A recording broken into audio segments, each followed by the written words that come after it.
For weeks, the group couldn't agree on the name for the underground club. Some thought it should be Eternal Love.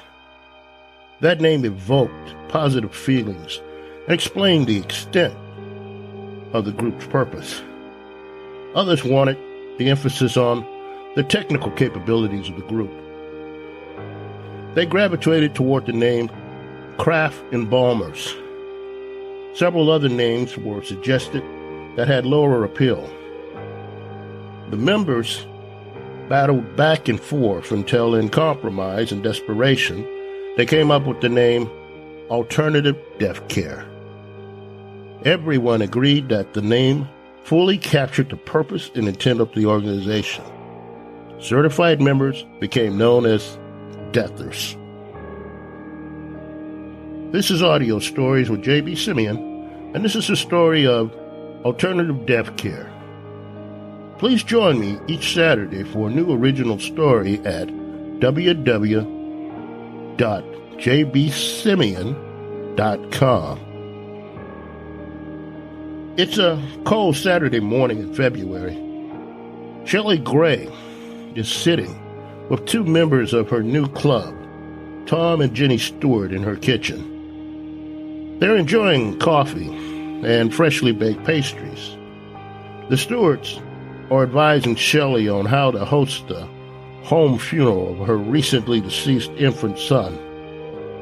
The three of them just spent the last hour discussing the logistics of the process of receiving his body, washing his body, dressing him, preparing him for viewing, and the basic laws covering this alternative process. This afternoon, these two deathers will guide Shelley through the process. Alternative Death Care is not just an organization of volunteers who helps its members with the home funerary process. They also advocate in court for the rights of their families to live with their deceased loved ones in their home as they lived with them when they were alive. There are other groups like theirs which advocate for a home funeral process. However, they're not seeking to preserve the bodies of their loved ones. They're only trying to be more involved in the process of personal care for their deceased loved ones. They, like Alternative Death Care, don't want their deceased loved ones, to be given over to strangers for what has historically been the duty of the family. They see their connection with their loved ones as a contract to be there in a loving way from birth through life to death.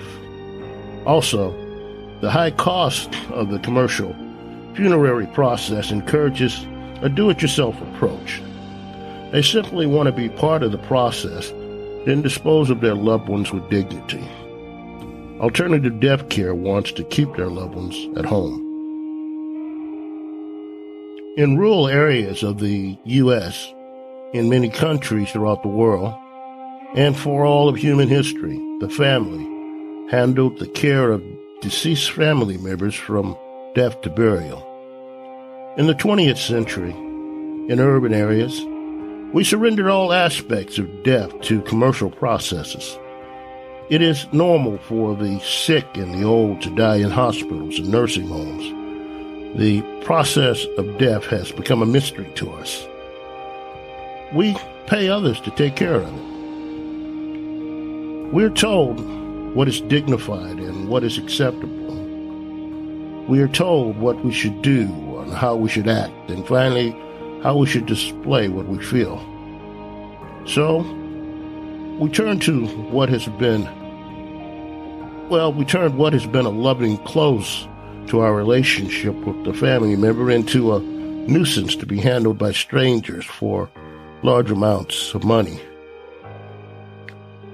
Shelley's son, James, was just 3 months old when he died. She doesn't understand why he died. He was sleeping peacefully in his crib for hours. Later, he just simply stopped breathing. He couldn't be revived. He was a miracle baby. She was 45 when he was born. She and her husband had tried for more than 2 years to have a child. Finally, a year ago, she became pregnant. Now, just 3 months after delivering James, she can't let him go. Alternative death care is going to help Shelley preserve his body. He will never get older, and he will never decay. She can keep him with her, and she can speak to him and see him when she wants. Her husband, Carl, thinks this is wrong. He wants to bury their son. She said that she won't allow that. She can't let him do it. It's not so strange to live with the dead. Think of all the famous unburied people, like Vladimir Lenin in Russia and Eva Perón in Argentina. With expert preservation, they have remained lifelike in appearance. If a body is embalmed with a superior method, it will appear to be alive. The club has many members who maintain their deceased loved ones at home. They care for their loved ones as if they're still living. They clean them, they dress them, groom them, and talk to them. The deceased loved ones still participate in family activities, especially holidays. The club has members skilled in many advanced technologies and medical processes.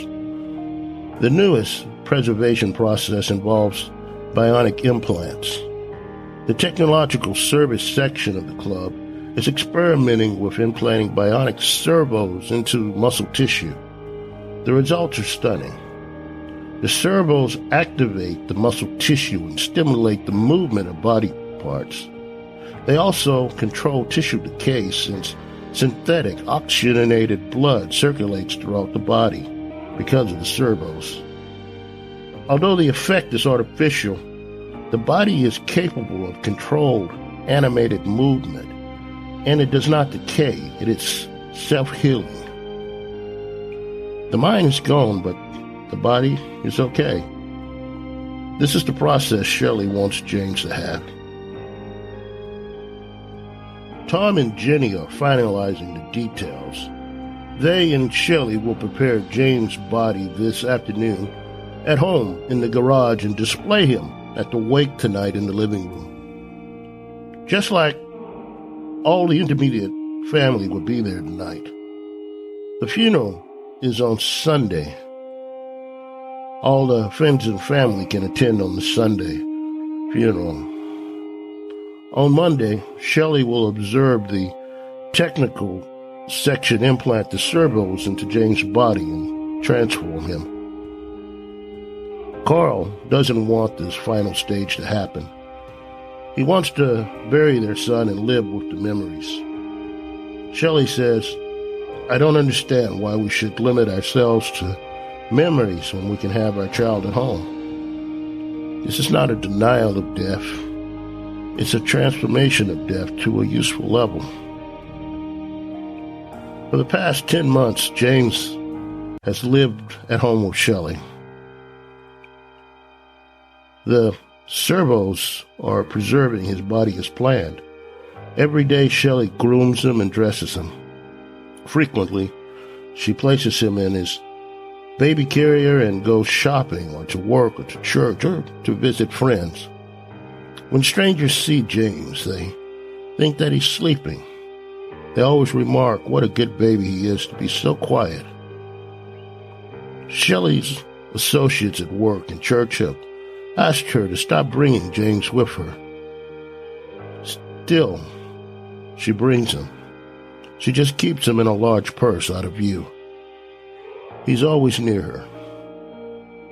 Today, James and Shelley are enjoying a Christmas dinner with 12 members of the club that have gathered at Tom and Jenny's house with their animated loved ones and some loved ones who didn't undergo the servo process. The club members have become Shelley's extended family. She says, we have a common view of the world. She's drifted away from most of her old friends, the ones that she had prior to joining the club. They seem repulsed by her decision regarding James, she says. Over the past 10 months, Carl has become increasingly distressed. He's worried about Shirley's sanity and his own. Shirley said, "Carl is a good man, and I miss him, but I've chosen to care for our son. He'll be okay. Jane needs me more." This concludes the story of alternative death care. I hope that you've enjoyed it and that you will leave some comments about the story below. Please join me next Saturday at www.jbsimien, that's jbsimeon.com, for a new original story. Thank you, and take care.